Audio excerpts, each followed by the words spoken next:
नमस्कार, स्वागत है आप सभी का न्यूज 21 में और आप देख रहे हैं दोपहर राजस्थान। मेरे साथ मैं हूं आपके साथ हर्षदा जोशी।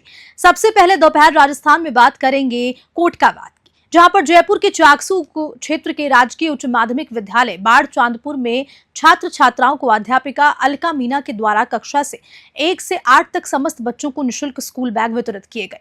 अध्यापिका के हाथों से आकर्षक स्कूल बैग पाकर छात्र छात्राओं के चेहरे भी खिल उठे। प्रधानाध्यापक ने बताया कि अध्यापिका अलका मीना को इस सत्र में कोटकावदा ब्लॉक स्तर पर उत्कृष्ट शैक्षिक कार्य के लिए ब्लॉक स्तरीय शिक्षक पुरस्कार से सम्मानित भी किया गया है।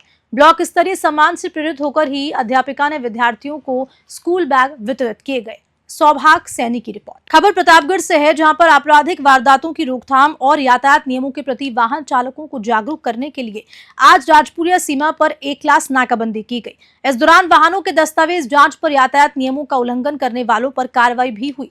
हतूनिया थाने के ASI नरपाल सिंह ने बताया कि ASP बनवारी लाल मीणा के निर्देशन में मध्य प्रदेश राजस्थान सीमा क्षेत्र में नाकाबंदी करवाई गई।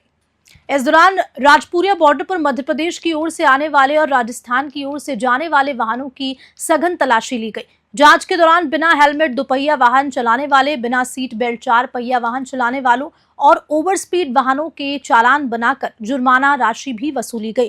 प्रतापगढ़ से तेजकरण राठौर की रिपोर्ट। खबर नौहर से है, जहां तहसील के टोपरिया गांव में जल जीवन मिशन में करोड़ रुपए का घोटाला सामने आया। जल जीवन मिशन के नाम पर करोड़ रुपए खर्च के बाद भी टोपरिया गांव की पेयजल समस्या वैसी की वैसी बनी हुई है। सूत्रों की अगर माने तो ठेकेदार ने जलदाय विभाग से मिलीभगत करके करोड़ों रुपए का भुगतान भी उठा लिया, जबकि काम के नाम पर केवल घटिया कार्य करके कागजी खानापूर्ति दिखाई गई है। गांव में टंकी का निर्माण तो कब का हो चुका है, लेकिन कई सालों से टंकी सूखी ही पड़ी है। घटिया निर्माण कार्य की वजह से टंकी चारों तरफ से लीकेज हो रखी है। टंकी का स्टोरेज 4 लाख लीटर पानी का है, फिर भी गांव वाले पानी को लेकर परेशान हैं। ठेकेदार द्वारा पाइप दबाने के लिए गांव की गलियों में गड्ढे बना दिए गए, जिसमें बारिश के समय बड़े हादसे का डर बना रहता है। जल जीवन मिशन का उद्देश्य तो ग्रामीणों को शुद्ध पानी पिलाना था, लेकिन टोपरिया में ठेकेदार की मिलीभगत के चलते इस योजना को ही पानी पिला दिया। हनुमानगढ़ जिला प्रशासन को इस तरफ कोई भी ध्यान देना चाहिए था। नौहर से सेठी गोतारा की रिपोर्ट। ये जब से बनी है तब से हो रही है। इसको 3-4 बार पानी से भर दिया है, इनको कई बार अवगत भी करवा दिया गया है, लेकिन फिर भी इसका कोई समाधान नहीं हो रहा है। गांव में तो पहले से तो खराब चल रहा है, पहले कुछ पानी पहुंचता था, लेकिन अभी तो घरों में पानी नहीं पहुंच रहा है। इसमें लापरवाही बहुत की है। उसको यही पता नहीं है कि कहाँ कहाँ बाल रखे हैं, कहाँ कहाँ सटके बिछाए गए हैं, कौन सी लाइन किधर जाएगी किधर नहीं जाएगी। गाँव में गलियों का तो विध्वंस ही कर दिया गया है, क्योंकि जहाँ जहाँ इन्होंने सटके बिछाए हैं वहाँ गलियां उखाड़कर फेंक दी गई है। दोबारा उसको कोई रिपेयरिंग नहीं की गई। खबर भीलवाड़ा से है, जहां इन दिनों पोपाबाई का राज चल रहा है। हलेड़ रोड स्थित निजी प्राइवेट कॉलोनी राधे नगर के रहवासी अपनी मूलभूत सुविधाओं को लेकर काफी चिंतित हैं। यहां पर सुविधाओं के नाम पर सिर्फ उनके साथ लीपापोती ही हुई है। कॉलोनी के बाहर और अंदर जंगल की तरफ सघन झाड़ियों और जंगली पेड़ों का जाल बना हुआ है, तो वहीं कॉलोनी के बाहर रखे चंबल के बड़े बड़े पाइप में चोर उचक्कों ने शरण ले रखी है। हाल ही में एक युवक के साथ पिस्टल दिखाकर लूट की वारदात सामने आई। दिन पर दिन कई बार अघोषित बिजली कटौती होती है। इस संदर्भ में जिला प्रशासन, नगर परिषद सभापति, आयुक्त, UIT से कई बार ज्ञापन भी दिया जा चुका है, लेकिन समस्या आज तक हल नहीं हुई। कॉलोनी के बाहर बनी नहर सबसे बड़ी समस्या बनी हुई है, जिसमें जमा बरसाती पानी में मच्छरों का लार्वा पनप रहा है, जिससे भीलवाड़ा में चांदीपुरा वायरस के फैलने की लगातार आशंका बनी हुई है। हाल ही में चांदीपुरा वायरस से भीलवाड़ा शाहपुरा की एक मासूम की अहमदाबाद में इलाज के दौरान मौत हो गई थी। वर्तमान में चांदीपुरा वायरस के लिए कोई विशिष्ट एंटीवायरल उपचार या टीका उपलब्ध नहीं है। ऐसे में भीलवाड़ा जिला प्रशासन न जाने कब इस मामले पर ध्यान देगा। कॉलोनी वासियों ने बताया कि नहर के अंदर पनप रहे लार्वे को जल्द ही नष्ट करने की आवश्यकता है। भीलवाड़ा प्रशासन और स्वास्थ्य विभाग को इस ओर ध्यान देने की जरूरत है। भीलवाड़ा से स्वतंत्र राजपुरोहित की रिपोर्ट। जैसा कि अभी वर्षा ऋतु के मौसम में जो मौसमी बीमारियां बहुत पैर पसारती हैं, इस स्थिति में जैसे अगर कहीं पे पानी का भराव है तो उसमें मतलब जो मलेरिया, डेंगू के वायरस एक्टिव होते हैं, लार्वा। इस स्थिति में जैसे हमारी राधेनगर कॉलोनी है, इसके बाहर एक नहर है जिसमें कि पिछले जब से बरसात शुरू हुई है, जब लगातार पानी भरा हुआ है और जिसमें गंदगी है, जिससे कॉलोनी के बाहर ही मतलब पानी का भराव रहता है, जिसमें मलेरिया के जो लार्वा हैं वो एक्टिव रहते हैं। ऐसी स्थिति में जैसे प्रशासन का दावा है कि मौसमी बीमारियों के लिए पूरा प्रशासन सतर्क है, लेकिन इसके बावजूद भी हमारे जो कॉलोनी के बाहर जो नहर है उसमें पानी, इतना गंदा पानी भरा हुआ है जिसमें इन बीमारियों के लार्वा पनप रहे हैं। अगर इनका समुचित वो नहीं हुआ, मतलब सफाई नहीं हुई, तो इस स्थिति में ये बीमारियां, मलेरिया है, डेंगू है, स्कब टाइफस है, ये पैर पसार सकती हैं। और जैसा कि अभी भीलवाड़ा में एक केस चांदीपुरा वायरस का शाहपुरा ज़िले में निकला था, जो वायरस जनित बीमारी है वो भी इसी मौसम में एक्टिव रहती है। अगर यही स्थिति रही तो ये बीमारियां पैर पसार सकती हैं, जिससे कि जो छोटे बच्चे हैं वो भी ग्रसित होते हैं, जो एक बहुत ही भयानक स्थिति हो सकती है। अब खबर पिंक सिटी जयपुर से है, जहां राजस्थान सरकार देवस्थान विभाग की ओर से वरिष्ठ नागरिक तीर्थ यात्रा योजना 2024 के अंतर्गत पहली ट्रेन दुर्गापुरा से रामेश्वर के लिए 2 सितंबर को रवाना होगी। मुख्यमंत्री भजनलाल शर्मा शाम 4:25 पर दुर्गापुरा रेलवे स्टेशन से ट्रेन को हरी झंडी दिखाकर रवाना करेंगे। इस यात्रा में दुर्गापुरा रेलवे स्टेशन के साथ राजस्थान के दूसरे स्टेशन 780 यात्री भी शामिल होंगे। आपको बता दें कि जयपुर और दौसा जिले के 480, सवाई माधोपुर रेलवे स्टेशन से 100, कोटा के सोगरिया रेलवे स्टेशन से 200 यात्री सवार होंगे। सभी 780 यात्रियों को ट्रेन रवाना होने से कुछ घंटे पहले रेलवे स्टेशन आने को कहा गया है, जिससे कि सारी प्रक्रियाओं को समय पर पूरा किया जा सके। राजधानी जयपुर और दौसा जिले के यात्रियों को दुर्गापुरा रेलवे स्टेशन पर सुबह 10 बजे बुला लिया गया। वहीं भरतपुर संभाग के यात्रियों को सवाई माधोपुर रेलवे स्टेशन पर दोपहर 2 बजे और कोटा जिले के यात्रियों की सोगारिया रेलवे स्टेशन पर दोपहर 2 बजे से रिपोर्ट करना है। जयपुर से ब्यूरो रिपोर्ट। अब खबर झालावाड़ से है, जहां पर राठौड़ तेलिया समाज ने हर साल की भांति इस वर्ष भी ठाकुर जी भगवान के वन विहार थाना क्षेत्र का कार्यक्रम आयोजित किया, जिसमें समाज के बच्चे, महिला एवं पुरुषों ने बढ़ चढ़कर भाग लिया। समाज के अध्यक्ष ओम प्रकाश राठौड़ ने बताया कि जुलूस राठौड़ समाज मंदिर से रवाना होकर दादाबाड़ी मोटर गैराज पहुंचा है, जहां पर कलश यात्रा, चवर इत्यादि की बोली लगाई गई।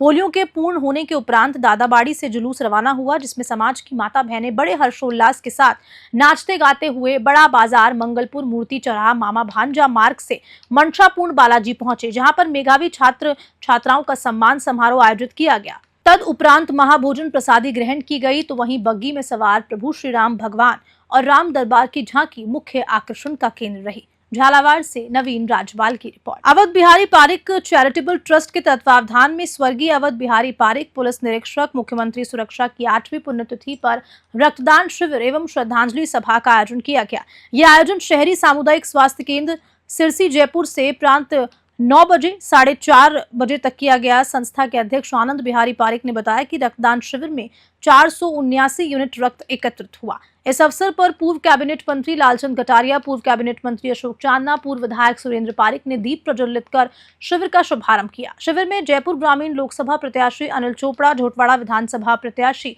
अभिषेक चौधरी, पूर्व ओएसडी ओपी सहारण एवं बीजेपी नेता आलोक पारिक मौजूद रहे। शिविर के अंत में गौरव पारिक और मीडिया प्रभारी अभिषेक पारिक ने ट्रस्ट के सभी सदस्यों का धन्यवाद ज्ञापित किया। जयपुर से अमित सिरोहिया की रिपोर्ट। खबर श्रीगंगानगर से है, जहां पर श्रीगंगानगर के सूरतगढ़ से आपको एक खबर बता दें, जहां 10 दिन पहले एक कलयुगी नाना ने नाबालिग नातिन के साथ हैवानियत करके रिश्तों को शर्मसार किया था। उक्त मामले में प्रशासन ने एक्शन लेते हुए 4 साल की मासूम बच्ची से दुष्कर्म करने वाले आरोपी के घर पर सरकारी बुलडोजर चला दिया है। सूरतगढ़ सिटी पुलिस ने रेपिस्ट के मकान पर बुलडोजर चलाने की कार्रवाई को अंजाम दिया है। श्रीगंगानगर एसपी के निर्देश पर पुलिस ने ये कार्रवाई को अंजाम दिया। बताया ये भी जा रहा है कि आरोपी ने सरकारी भूमि पर कब्जा करके अवैध निर्माण किया हुआ था। श्रीगंगानगर से विनोद सोखल की रिपोर्ट। खबर रायसिंह नगर से है, जहां देश भर में बेटी बचाओ बेटी पढ़ाओ जैसे नारे गूंज रहे हैं, लेकिन इन नारों के बीच कुछ कहानियां ऐसी भी हैं जो दिल को छू जाती है। बीमार बाप की देखभाल करती रायसिंह नगर की एक मासूम की दर्द भरी दास्तां, जो सरकारी योजनाओं की असलियत को उजागर करती है।